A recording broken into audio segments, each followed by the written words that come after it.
সরকারি সাদত কলেজ করুটা টাঙ্গাইলের ব্যবস্থাপনা বিভাগের প্রি মাস্টার্সের ছাত্রছাত্রীদের অনলাইন ক্লাসে স্বাগত। আজকে আমি তোমাদের ইন্ডাস্ট্রিয়াল রিলেশন কোর্স হতে শিল্প বিরোধ সম্পর্কে আলোচনা করব। আশা করি তোমরা অনলাইন ক্লাসে সম্পৃক্ত আছো এবং আমার আলোচনা শুনতে পাচ্ছ। আসি, শিল্প বিরোধ কি? What is industrial dispute? What is mean by industrial dispute? শিল্প বিরোধ বলতে আমরা কি বুঝি? শিল্প বিরোধটা কি? শিল্প বিরোধটা কোথায়, কাদের মধ্যে ঘটে থাকে এবং শিল্প বিরোধটা কোথায় সৃষ্টি হয়, এটা আমরা সাধারণ আলোচনায় আমরা দেখতে পাই। শিল্প বিরোধ বলতে কোনো শিল্প প্রতিষ্ঠানের বিভিন্ন পক্ষসমূহের মধ্যে স্বার্থ সংশ্লিষ্ট বিষয়ে মতবিরোধ সৃষ্টি হলেই তাকে শিল্প বিরোধ আমরা বলে থাকি। এবং এই যে শিল্প বিরোধ, বিভিন্ন পক্ষগুলোর কথা বলা হয়েছে, এই পক্ষগুলা কারা, কাদের মধ্যে শিল্প বিরোধ হয়? সাধারণত দেখা যায় মালিকের মধ্যে, মালিক শ্রমিকের মধ্যে, শ্রমিক মালিকের মধ্যে, অভ্যন্তরীণ বিষয় হতে পারে, বাহ্যিক বিষয়ে হতে পারে, এবং তাদের স্বার্থ সংশ্লিষ্ট বিষয়ে এদের মধ্যে যে দ্বন্দ্ব, কনফ্লিক্ট, মতে বিরোধ সৃষ্টি হয়, সেইটাকে আমরা সাধারণত শিল্প বিরোধ হিসাবে আমরা আখ্যায়িত ধরে থাকি। এখন আসা যায়, এই যে বিরোধটা যে ঘটে, শিল্প বিরোধ সৃষ্টি হয়, এই শিল্প বিরোধের ধরনটা কি এবং রূপটা কি? শিল্প বিরোধের কারণে এই বহিঃপ্রকাশটা কিভাবে প্রকাশিত হয়, বহিঃপ্রকাশটা কি, এটা আমরা এক এক করে দেখব। প্রথম আসি শিল্প বিরোধের ধরন বা বহিঃপ্রকাশ। 1 নাম্বার, ধর্মঘট। ধর্মঘট কারা করে? সাধারণত ধর্মঘট করে থাকে শ্রমিকরা ধর্মঘট করে থাকে। যখন কোনো শিল্প প্রতিষ্ঠানের বহু সংখ্যক কর্মচারী বা শ্রমিক একসঙ্গে কার্য সম্পাদন হতে বিরত থাকে, তখনই আমরা ধরে নিই ধর্মঘট। একসাথে বহু সংখ্যক কর্মচারী বা শ্রমিক কি করবে? কাজ করা হতে বিরত থাকবে। কেন? তাদের দাবি দেওয়া আদায়ের জন্য।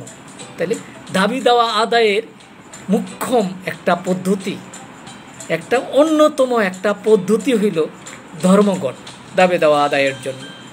এটা দেখা যায় 1969 সালে শিল্প সম্পর্ক অধ্যাদেশ অনুযায়ী চাকরিতে নিযুক্ত একদল ব্যক্তি কর্তৃক সংঘবদ্ধভাবে কাজ বন্ধ করা বা কাজ করা হতে বিরত থাকাটাই হলো এই অধ্যাদেশ অনুযায়ী শিল্প বিরোধ বা ধর্মঘট আমরা বলে থাকি।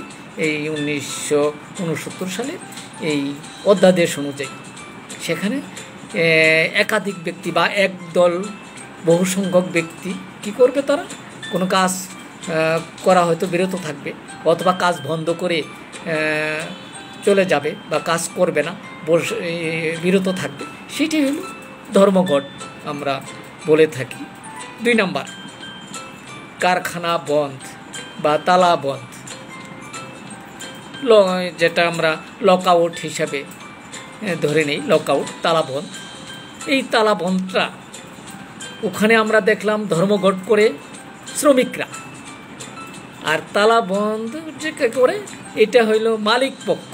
ওখানে শ্রমিক পক্ষ, এখানে মালিক পক্ষ করে থাকে তালা বন্ধটা। এটার মধ্যে পার্থক্য এটাই। ধর্মঘট এবং লকআউটের মধ্যে, তালা বন্ধের মধ্যে পার্থক্য হলো ধর্মঘট শ্রমিক পক্ষ করে থাকে এবং লকআউটটা মালিক পক্ষ করে থাকে। এটা কিন্তু পার্থক্য অনেক সময় তোমাদের আসতে পারে পরীক্ষায়, যে ধর্মঘট তালা বন্ধের মধ্যে, লকআউটের মধ্যে পার্থক্য কী। এবং আমরা মাস্টার্স ভাইভাতেও আমরা এই সম্পর্কে ধরে থাকি যে আসলে তালাবন্ধ কে করে, ধর্মঘট কারা করে। এই জন্য তোমাদের এটা ক্লিয়ার থাকা কনসেপ্ট তোমাদের থাকতে হবে যে ধর্মঘট করে শ্রমিকরা আর লকআউট করে মালিক পক্ষ। আসা যাক তাহলে লকআউটটা কীভাবে কেন করে, কিভাবে করে মালিক পক্ষ। যখন কোনো কারখানায় অসন্তোষ দেখা যায়, বিশৃঙ্খলা দেখা দেয়, কোনো সম্ভাব্য বিশৃঙ্খলা দুর্ঘটনার থেকে এই প্রতিষ্ঠানকে রক্ষার জন্য, প্রতিষ্ঠানের জানমাল রক্ষার জন্য, প্রতিষ্ঠানের সম্পদ বাঁচানোর জন্য এবং কোনো বিষয়ে উপনীত হওয়ার আগ মুহূর্তে মালিক পক্ষ কী করে তালা বন্ধ করে গেটে তালা ঝুলিয়ে একটা নোটিশ টানিয়ে তারা কী করে ওখান থেকে সরে পড়ে, বা কাউকে ওখানে প্রতিষ্ঠানে ঢুকতে দেওয়া হয় না এবং কোনো কার্যক্রম পরিচিত হয় না কর্মচারীদের শ্রমিকদের মাধ্যমে, এবং কোনো অঘটন যেন ঘটাইতে না পারে এই জন্য মালিক পক্ষ এই তালাবন্ধটা সাধারণত করে থাকে। এখন আসি আমরা, এই তালাবন্ধ যে করতেছে তারা, মালিক পক্ষ চলে গেল নোটিশ দিয়ে, এটা কিন্তু আসলেও একটা সাময়িক হতে পারে এবং অনির্দিষ্টকালের জন্য হতে পারে, অস্থায়ী ভিত্তিতে হতে পারে। গেটে তালা দিয়ে, তালা ঝুলিয়ে দিয়ে লকআউট করে তা মালিক পক্ষ চলে যায়। যাই হোক, তাহলে আমরা তা লকআউট সম্পর্কে জানলাম, এটা মালিক পক্ষ করে থাকে কোনো শ্রমিক অসন্তোষ থেকে প্রতিষ্ঠানকে বাঁচানোর জন্য, সম্ভাব্য দুর্ঘটনা ও বিশৃঙ্খলাতে রক্ষা করার জন্য মালিক পক্ষ কারখানা বন্ধ করে দেয়।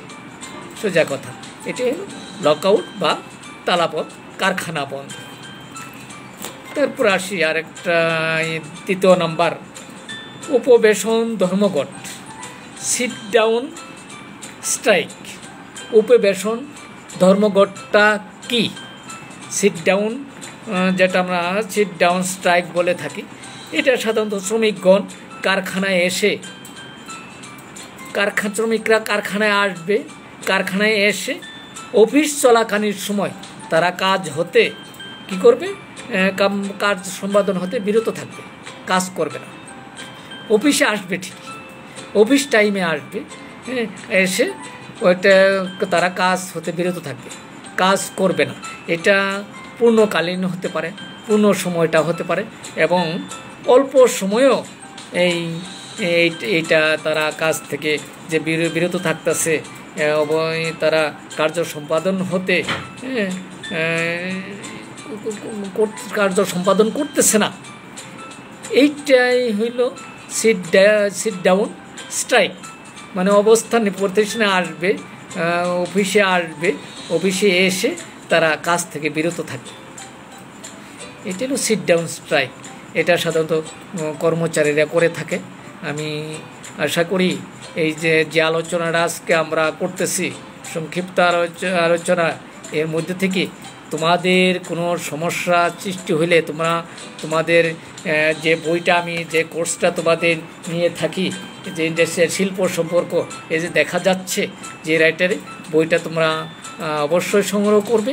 সংগ্রহ করে তোমরা সেখানে এই শিল্প বিরোধ যে চ্যাপ্টারটা রয়েছে শিল্প বিরোধ সম্পর্কে এবং শিল্প বিরোধ বহিঃপ্রকাশ কীভাবে ঘটে এই সম্পর্কে তোমরা বইটা দেখবে এবং পড়বে, তাহলেই তোমরা এই চ্যাপ্টার সম্পর্কে অবহিত হতে পারবে, শিল্প বিরোধ সম্পর্কে অবহিত হতে পারবে, শিল্প বিরোধ কীভাবে সৃষ্ট হয়, শিল্প বিরোধ বহিঃপ্রকাশ কীভাবে ঘটে, এই সম্পর্কে তোমরা সবিস্তারিত আলোচনা তো সেখানে আছে, তোমরা জানতে পারবে। আশা করি আমি যে সংক্ষিপ্ত আকারে যেটুকু আলোচনা করলাম, আশা করি তোমরা বুঝতে পারছো, এবং আগামী ক্লাসে আমি এই শিল্প বিরোধের বাকি ধরনগুলা এবং বাকি বহিঃপ্রকাশগুলা যেভাবে ঘটে সেগুলো আমরা আগামী ক্লাসে আলোচনা করব। আজকের মতো এতটুকুই তোমাদের সামনে আলোচনা করলাম।